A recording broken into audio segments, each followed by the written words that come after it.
मोहतरम सामेईन कराम, भाइयों और बहनों, देवियों और सजनों, आज मुल्तान पाकिस्तान से आपका दास्तान गो फ़ारसी अदब की एक नहायत खूबसूरत लोक दास्तान लेकर हाजिर हुआ है। ये अमीर अरसलान नामदार और शहज़ादी फ़र्रुख लका की दास्तान है।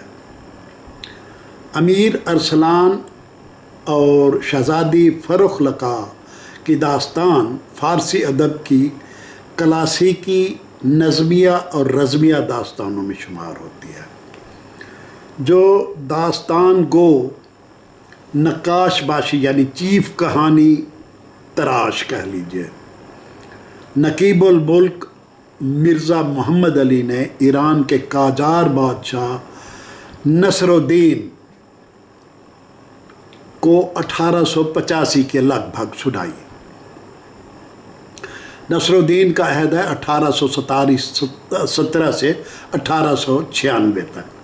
तो ये बादशाह की आदत थी कि वो सोने से पहले मौसीकी और डांस से जी बहलाता और दिन की आखिरी मसरूफियत के तौर पर वो नकीबुल मुल्क को बुलवाता, नकीबुल मुल्क मिर्ज़ा मोहम्मद अली उसको बुलवाता और जो उसको दास्तान की अगली किस्त सुनाना शुरू करता, हत्ता कि बादशाह को नींद आ जाती। जब वो बादशाह को दास्तान सुनाता नकीबुल मुल्क, तो बादशाह की बेटी तुरान आगा उर्फ फ़ख्रुद्दौला पर्दे के पीछे बैठकर उस कहानी को साथ साथ लिखती जाती थी। इस तरह ये दास्तान तहरीरी तौर पर अगली नस्लों और दुनियाए अदब तक पहुँची। ईरान और वस्त एशिया की रियासतों में इस दास्तान का बड़ा अहम मकाम है और इसे बजा तौर पर मॉडर्न पर्शियन क्लासिक कहा जाता है। कहते हैं कि सैकड़ों साल पहले मिस्र का एक ताजिर ख्वाजा नोमान तिजारती सामान लेकर किराए की एक बादबानी बहरी जहाज़ पर हिंदुस्तान जा रहा था। जब जहाज़ को सफ़र करते हुए 10 रातें और 10 दिन गुज़र गए तो उन्हें एक जजीरा नज़र आया। ख्वाजा नोमान जो समुद्री सफ़र से किसी कदर थक और उकता चुका था, उसने कप्तान से कहा कि वो कुछ घंटों के लिए जहाज़ को इस जजीरे की बंदरगाह नुमा जगह पर रोक दे ताकि वो ज़मीन पर चल फिर कर सरसब्ज़ व शादाब दरख्तों की हवा ले सके।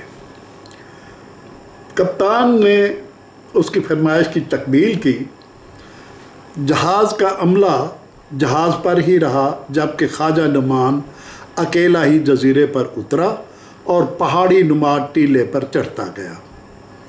अभी वो 100-200 कदम ही आगे गया होगा कि उसे एक नहायत हसीन व जमील नौजवान खातून, जिसके चेहरे से शाहाना शान व शौकत और रोब व दबदबा अयां था,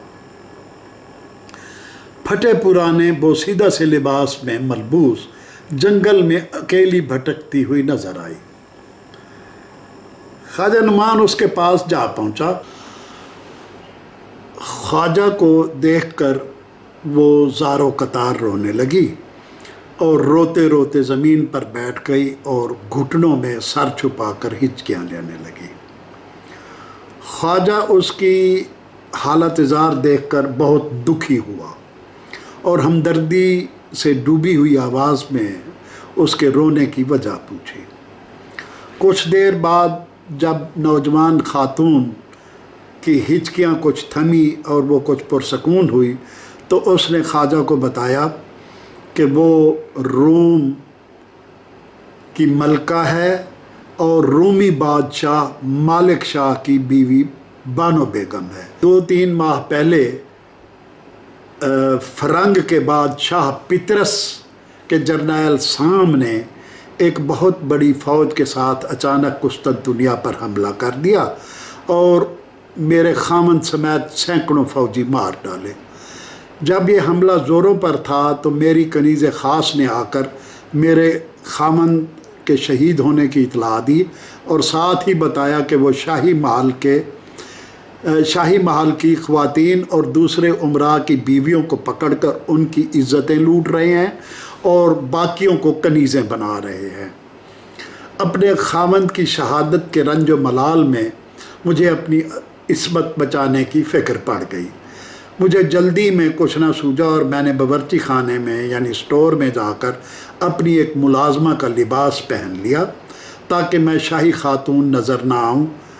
कुछ देर बाद फरंगियों ने मुझे भी पकड़ लिया और मेरे गरीबाना लिबास की वजह से मुझे मुलाजमा और कनीज़ समझकर दूसरी कनीज़ों के साथ एक कमरे में बंद कर दिया। और इसके बाद फरंगी कई दिन तक शहर भर में लूट मार करते रहे और औरतों और दोशीज़ाओं की इस्मतें पामाल करते रहे। फिर उन्होंने लूटे हुए माल व असबाब के साथ हमें भी एक बहरी जहाज़ पर लादा और अपने मुल्क की तरफ रवाना हो गए। 2 दिन बाद वो इस जजीरे पर पहुँचे जहाँ उन्होंने पहले ही कुछ माल व असबाब, कनीज़ें और ग़ुलाम कैद कर रखे थे। वो अब वापसी पर उनको लेने आए और शब भर के लिए वहाँ क़याम कर लिया।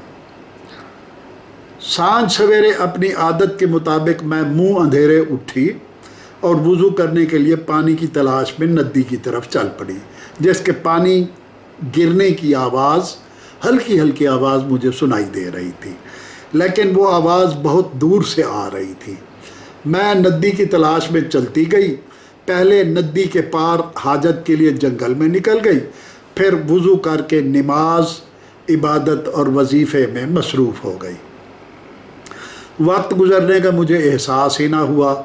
जब सूरज सर पर चढ़ आया तो मुझे होश आया और मैं वापस अपने साथियों की तरफ भागी, मगर जंगल में रास्ता भटक कर किसी और जानिब निकल गई।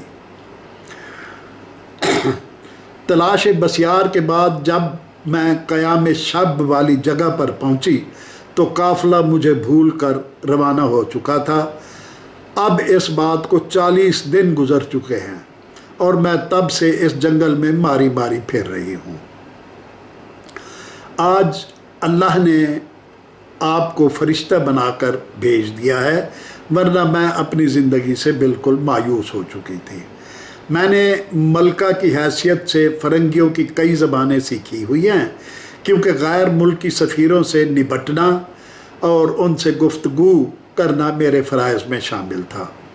मैंने उनसे ये भी सुना था कि अब कुस्तुनतुनिया के बाद वो अनातोलिया, शाम और मिस्र पर हमला आवर होने के मंसूबे बना रहे हैं फ़रंगी। ख्वाजा नुमान ने जब बानो की ज़बान से ये तशवीशनाक ख़बर सुनी कि फ़रंगी मिस्र पर हमला करने का मंसूबा बना रहे हैं, तो उसने तिजारत के लिए हिंदुस्तान जाने का मंसूबा तर्क कर दिया और वापस मिस्र रवानगी का इरादा किया, ताकि वो मिस्र के हाकिम खिदियो को जाकर ख़बरदार कर सके। हाकिम को खिदीव भी कहते हैं, खिदियो भी कहते हैं, ताकि मिस्र का हाकिम अपने मफादात का तहफ़्फ़ुज़ कर सके। उसने बानो को भी दावत दी कि वो उसके साथ सिकंदरिया यानी मिस्र चले, जहाँ उसे पनाह भी मिलेगी और घर भी। वो ख़ुद भी ख्वाजा से यही दरख्वास्त करने वाली थी। वो उसे इस वीरान बयाबान जजीरे से निकाल कर अपने साथ ले जाए। मिस्र पहुंचकर ख्वाजा नुमान ने जहाज़रान कप्तान को हिंदुस्तान आने जाने का पूरा किराया के अलावा भी एक खतीर रकम ग्रांट के तौर पर दे दी।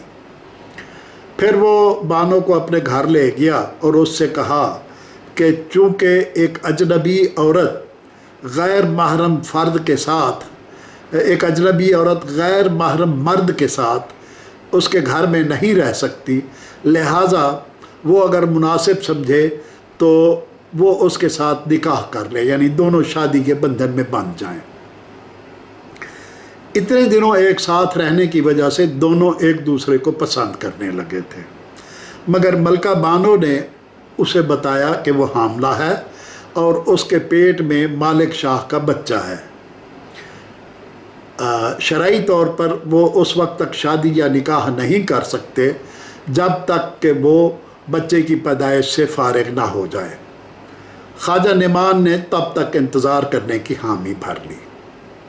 کچھ ماہ بعد بانو کے یہاں مالک شاہ کے ایک خوبصورت بیٹے کی ولادت ہوئی جس کا نام ارسلان یعنی شیر رکھا گیا، اور خواجہ نعمان نے اسے اپنا بیٹا قرار دے کر اس کی بہترین تعلیم و تربیت کے انتظامات کیے۔